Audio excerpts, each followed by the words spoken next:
So anyway, that's the beginning of the nuclear age. Then the problem we've had ever since is, how do you get rid of the bombs? And we've made various attempts. Of course, the test ban was a big step, but it didn't actually get rid of any bombs. It did have a very good, it had a very good effect, which it limited the size of bombs that you could actually test. The biggest thing you can test underground is about 10 megatons.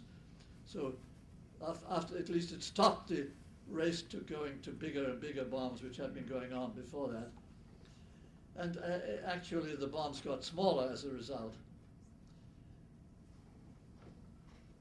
Well, let me talk a bit about nuclear power, because that was also part of the nuclear revolution.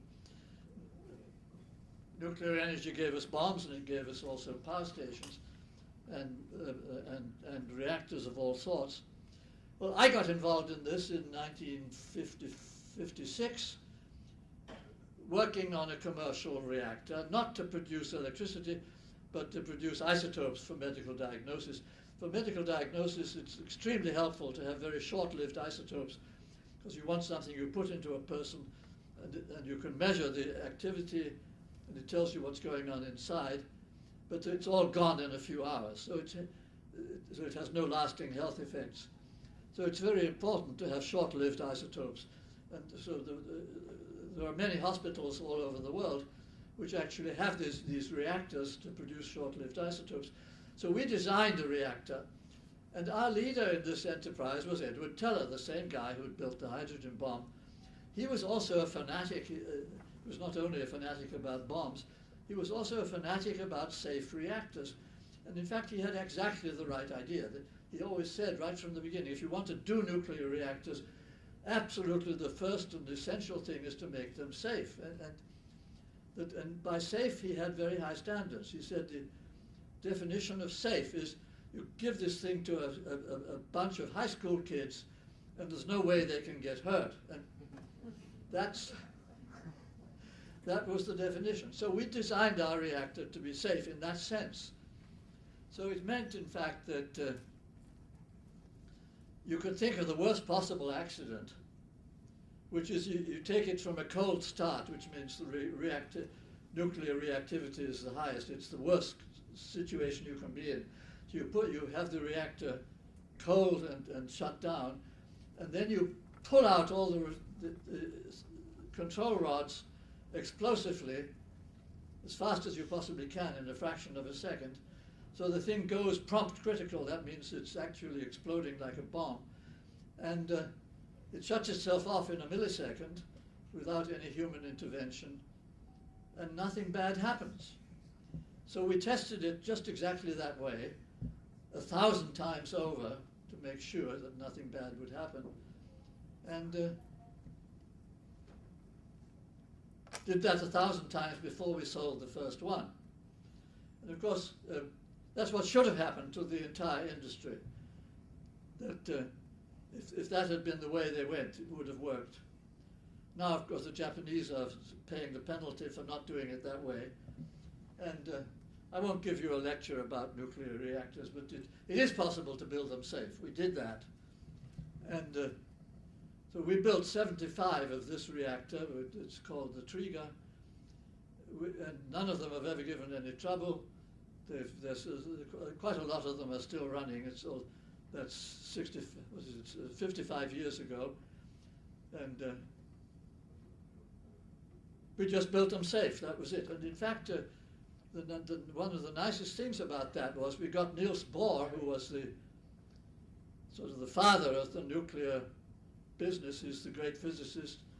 Came over all the way from Denmark to California, actually to pull out the control rods for one of these safety trials in public. And so he gave the thing his official blessing, which was great fun. Well, anyway, next.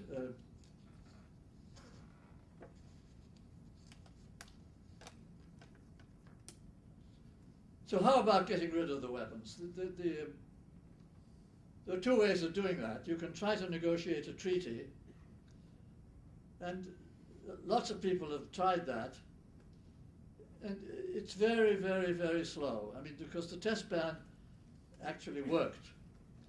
And the reason is it's very short, it's very simple. And Averell Harriman was the negotiator who was negotiating the treaty in Moscow. And we, in Washington, we sent him a message saying, would you like some scientists to help? And he sent a message back saying, no. To keep the scientists away if you want to have a treaty. And he was right. I mean, the point, if the scientists had been there, we would have found all sorts of loopholes, I'm sure. And science loves to make things more complicated. So he wanted a short, simple treaty, and that's what he got. Anyhow, after that, we've tried many times to make more treaties, and it's painfully slow, because you have to negotiate at the same time with the Russians or whoever it is whom you consider to be your enemies, and also you have to negotiate with the Senate at the same time, and it's very, very hard, and to make any progress is very, very slow. And so I'm actually very strongly of the opinion that if you want to abolish nuclear weapons, the way to do it is unilaterally, and that's the way it will be done, that's the way it should be done. And there are some examples. Well, first of all, President Nixon did that with biological weapons. He did not try to negotiate a treaty. He simply, one afternoon, he said, we're getting rid of all our biological weapons. All the research labs are going to be open. We're going to have zero stockpiles. And it was all done in one afternoon before political opposition could develop. Nobody needed to ratify it. And that's what a president can actually do if he's a right-wing Republican. And of course, it helps enormously to be a right-wing Republican. And I think that it was, in that case, it was certainly the reason why it worked so well. Well, there's another example of the same thing with nuclear weapons, and that was George Bush Sr. One day in 1991, he got rid of more than half of our nuclear weapons. And he was very clever. He did it on the same day that the tobacco industry came to a settlement with a big class action lawsuit of people who claimed to have got cancer from smoking cigarettes. And the settlement of the tobacco case took all the headlines. And Bush getting rid of the nukes was somewhere on page 7. But it worked. He got rid of all our tactical nuclear weapons in the Army and in the Surface Navy, which turned out to be more than half of the total. And that was enormously important, because those actually were the most dangerous weapons. They were deployed all over the world in stupid places.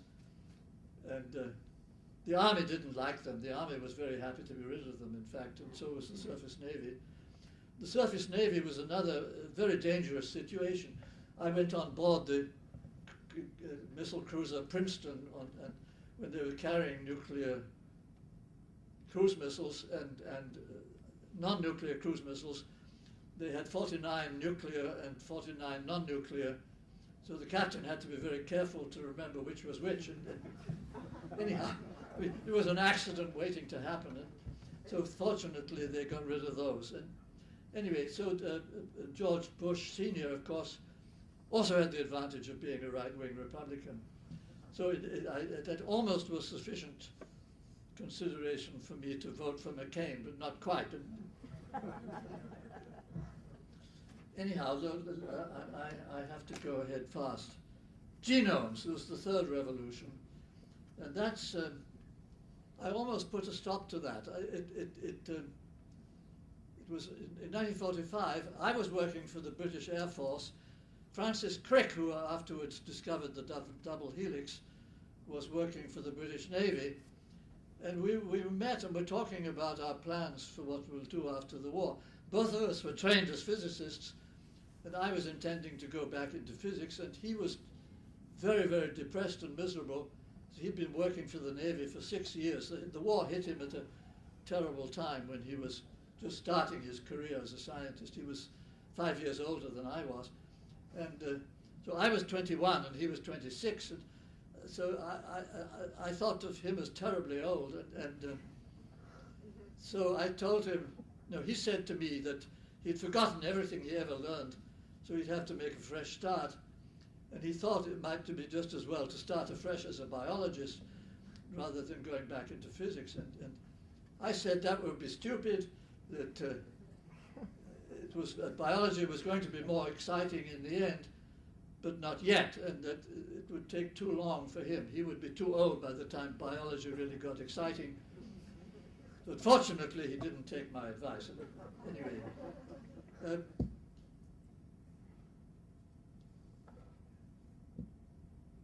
so I want to talk just briefly about the biosphere genome, that we're now reaching the point where we can sequence everything on the planet.